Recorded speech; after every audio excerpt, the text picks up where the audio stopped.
No episódio 5, nós vamos responder a pergunta, afinal, o que é o perdão? Eu quero ler o texto que está em Lucas, no capítulo 4, versículo 18, e ele diz assim: O Espírito do Senhor está sobre mim, pois ele me ungiu para trazer as boas novas aos pobres, ele me enviou para anunciar que os cativos serão soltos, os cegos verão, os oprimidos serão libertos e que é chegado o tempo do favor do Senhor. É chegado o tempo do favor do Senhor, amados. Se nós queremos entender o que é o perdão, nós precisamos olhar para Jesus. Ele não apenas falou sobre perdão, ele é o perdão encarnado de todas as formas. A sua missão era clara, anunciar a liberdade aos presos. Essa liberdade no original grego é a palavra aphesis, que também foi traduzida e que significa perdão na íntegra. Perdão é mais do que uma decisão humana, é uma manifestação do céu na terra através da sua vida e na sua vida. O perdão é uma escolha, não um sentimento. Assim como nós escolhemos amar as pessoas, nós escolhemos perdoar. Perdão não é esquecer o que aconteceu, nem muito menos justificar o erro ou justificar a pessoa que cometeu o erro. Perdão é liberar, é abrir mão do direito de se vingar, é o ato de dizer eu solto isso, eu não vou carregar isso mais, como uma ferida cicatrizada. O perdão ele não apaga a marca, mas ele remove toda a dor que você sente quando você lembra daquela situação. Você vai ver apenas a ferida na sua pele, mas ela não vai te causar mais dificuldade, ela não vai te causar mais dor, ela não vai te causar mais irritação. Você olha e diz, isso me feriu, mas não tem poder para me dominar. Perdoar é amar sem condições, mesmo quando não há razão para amar. Esta é a cultura do perdão, é um amor radical de todas as formas, é um amor acima de todas as coisas, é um amor que vive o ano do favor do Senhor nas nossas vidas. Nós estamos recebendo de Deus, e caminhar no favor de Deus é quando Deus está com você publicamente, porque você esteve com Ele no particular. Eu tenho que te fazer uma pergunta: existe limite para o perdão? Você já pensou sobre isso? Eu vou perdoá-lo até tantas vezes. Se isso acontecer mais uma vez, não haverá perdão. E a Bíblia nos fala sobre algum tipo de limite de perdão? Vamos pensar em dois textos principais aqui para nós meditarmos sobre isso. Marcos 3, versículo 29 diz assim, que quem blasfemar contra o Espírito Santo nunca terá aphesis, a mesma palavra aqui. Existe sim um limite espiritual, um limite eterno para o perdão, quando nós blasfemamos contra o Espírito Santo. Se nós falarmos algo contra Deus, se nós manifestarmos algo contra o caráter divino de Deus, nós entramos em um lugar onde não existe perdão sobre as nossas vidas, pois é um Espírito Santo em nós que opera o arrependimento e a mudança. E se nós nos desconectamos deliberadamente do Espírito Santo, nós estamos pecando contra Ele. E muitos se perguntam, como eu reconheço isso? Como eu reconheço se eu já cheguei nesse lugar de blasfemar contra Deus, para que a mim não exista mais perdão? Meu irmão, se você tem dentro do seu coração uma intenção de caminhar com Deus e de agradar a Deus, isso não é gerado na sua carne. A nossa carne não pode gerar isso. Apenas o Espírito Santo pode gerar em você. Então, se você tem intenção de ir até o Senhor, ainda existe uma chance de perdão sobre a tua vida. A frieza espiritual completa e uma total indiferença a Deus é o problema do qual nós temos que nos preocupar. Mas se existe em você uma vontade de caminhar em direção a Deus, eu te digo, não espere nem mais um minuto. Reconcilie-se com Deus naquilo que você precisa e garanta que a paz que excede todo entendimento vai tocar o teu coração. E se existe um limite entre o nosso relacionamento com Deus e a questão do perdão, como é esse limite em um relacionamento horizontal? Será que existe também um limite? Houve um momento em que Jesus estava conversando com o apóstolo Pedro. Você lê isso em Mateus 18. E Pedro, muito proativamente, ele diz assim: se o meu irmão pecar contra mim 7 vezes, eu perdoo ele 7 vezes, Jesus. Como se fosse algo muito grande, como se fosse algo ali muito espiritual da parte de Pedro. Se 7 vezes ele pecar, 7 vezes eu vou perdoá-lo. Como se ele fosse muito maduro espiritualmente. Você entende a forma com que Pedro chegou até Jesus? E aí Jesus diz aquela frase que você provavelmente conhece. Não até 7 vezes, mas 70 vezes 7. Jesus claramente não estava falando de matemática nesse momento, mas de um coração sem restrições para amar e sem restrições para perdoar. Perdoar é ir além daquilo que você considera aceitável. Perdoar é amar com o amor de Jesus. Em todas as formas de amor, só o amor de Cristo é capaz de produzir um perdão verdadeiro. É aí onde as coisas se tornam radicais, amados, em amar a Jesus. O resto é apenas uma tolerância temporária. Entenda uma coisa, perdão também é intercessão. Eu sempre faço uma pergunta na igreja: você sabe aonde Cristo está fisicamente? Muitas vezes nós falamos, Jesus está aqui, Jesus está no meio de nós dizemos essas frases, mas a Bíblia nos diz um lugar muito específico onde Jesus está. Em Atos 5, versículo 31, Deus o colocou no lugar de honra, ele está no lugar de honra, à sua direita, como príncipe e salvador, para que o povo de Israel se arrependesse dos seus pecados e fosse perdoado.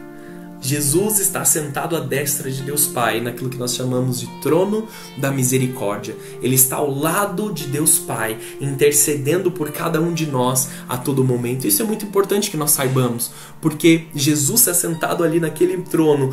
Ele diz que todo tipo de acusação que chegar até Deus, seja de Satanás ou seja de qualquer outro demônio, Jesus está ali para lembrar a eternidade de que já houve perdão de pecados sobre as nossas vidas. Jesus está hoje à destra de Deus Pai, intercedendo por mim, intercedendo por você, intercedendo pela sua família. Ele é o nosso advogado. Ele advoga diante do trono de Deus o tempo todo. O perdão não é um ato isolado. Ele continua acontecendo, constantemente intercedido ali por Cristo. Você tem ideia do que isso significa, meu amado? Significa que toda acusação é invalidada diante do trono de Deus, é invalidada diante do trono da misericórdia, porque o perdão de Jesus, ele é completo. O perdão, de fato, teve um preço. É necessário pagar um preço pelo perdão.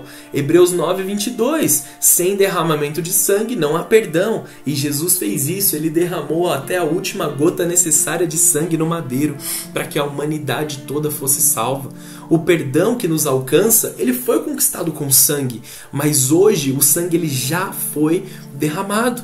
Não há necessidade de um novo derramamento de sangue, não há necessidade de um novo sacrifício. Há apenas uma escolha nossa, pessoal, particular, em viver uma morte semelhante, não igual à morte de Cristo. O que resta é você viver como alguém que foi perdoado. O que você precisa fazer para viver como alguém que foi perdoado? Porque perdoar exige sim nós imitarmos a morte de Cristo. Que tipo de morte? Uma morte do orgulho, uma morte do ego, uma morte do eu tenho razão. E amados, chega de nós queremos ganhar os argumentos. Chega de nós queremos estar certos. Chega de nós queremos mostrar que nós somos melhores. Cristo se responsabilizou por uma culpa que não era dele. Ele tinha todos os argumentos para dizer que ele nem precisava morrer naquela cruz. Ele assume uma responsabilidade que não é dele. Ele morre por nós para que nós não tivéssemos que morrer. Ele paga o preço que não foi ele que causou. Ele cumpre a sentença que era nossa, não dele. Cristo se responsabilizou por uma culpa que não era sua. E nós agora assumimos a responsabilidade pela reconciliação, quando não fomos os causadores desta dor. Amados, nós temos aqui na Bíblia também nomes ou sinônimos do perdão que nós precisamos observar. Algumas palavras que têm que estar claras para você. Por exemplo, redenção é uma libertação por pagamento. Quando nós perdoamos, a dívida é quitada. Jesus quitou a dívida, nós fomos redimidos. Nós temos também a palavra propiciação, é uma reconciliação, a remoção da ira, um sacrifício derramado no altar que fez de nós propícios a Deus. Nós não atingimos o padrão de Deus, nós estamos longe do padrão de Deus, mas através do sacrifício de Cristo nós fomos feitos propiciação, nós atendemos o padrão dele. Jesus ele não só pagou, ele reconectou-nos com Deus. E aí nós temos também a liberdade. Liberdade e perdão tem tudo a ver. Liberdade verdadeira. Perdão é romper correntes mentais e emocionais que estão te atrasando, que estão te parando, que estão te paralisando muitas vezes na sua vida. Você tem uma genuína liberdade quando o perdão toca a sua vida. Uma justificação completa. Você é declarado justo. Quando você não tem uma ficha criminal espiritual mais, você é um justo. Para todos os efeitos, você foi feito justo pelo amor de Cristo Jesus. É um perdão que apaga a ficha criminal espiritual. Para todos os efeitos também, perdão é salvação, livramento, uma segurança eterna. Perdão e salvação, eles estão conectados, eles estão unidos, eles não podem ser separados. E também a graça aplicada. A palavra charis, do grego, ela é a graça, o favor imerecido, o perdão dado em troca de nada. Nós não éramos merecedores disso e nós recebemos algo poderoso de Deus sem merecimento. O perdão é a aplicação da graça de Deus sobre a vida do seu próximo. Um cristão que não perdoa é um cristão que não caminha na graça. Nós precisamos olhar para essa aplicação nas nossas vidas. Você só conseguirá viver esse tipo de perdão se você estiver cheio do Espírito Santo. A carne, ela nunca vai querer perdoar. Eu nunca ouvi alguém dizendo simplesmente assim: eu senti de perdoar alguém, eu acho que eu devo perdoar. Porque isso não vem da nossa carne, isso não vem do nosso intelecto. O nosso intelecto é completamente contrário ao perdão, mas isso é capacitação do Espírito Santo em nós. Se nós estamos perdoando, nós estamos vivendo a graça de Deus. A nossa carne não quer perdoar. Isso é dificílimo, amado, se nós formos depender somente da força do nosso próprio braço. Mas nós não dependemos da nossa força, mas do Espírito de Deus em nós. De novo, a nossa carne, ela nunca vai querer perdoar. Mas com o Espírito que habita em você, o Espírito Santo de Cristo Jesus ressurreto, ele já te perdoou e você tem a capacidade para fazê-lo. Ore e peça a Deus, por isso com fé, libere o perdão, tome a atitude, convide o Espírito Santo para dominar essa área do seu coração que está tão machucada a ponto de você viver falta de perdão. Hoje, o Espírito de Deus ele quer curar as suas feridas, restaurar os lares, reacender amizades, curar casamentos e tirar o peso do seu coração. Mas tudo isso começa com uma escolha. Perdoar, você precisa ir para esse lugar de perdão. Não retarde o que Deus quer fazer em você hoje ainda. Você já recebeu graça, agora compartilhe essa graça. Perdoe, seja livre. O perdão, ele não tem a capacidade de mudar o seu passado, mas ele abre portas no presente para que o seu futuro seja de uma forma diferente. Hoje eu te convido a viver todas as nuances do perdão na tua vida, entendendo o que é o perdão, vivendo uma vida nova para caminhar como Cristo caminhou. Ele veio com uma missão de causar a liberdade aos cativos, de causar rompimento de cadeias.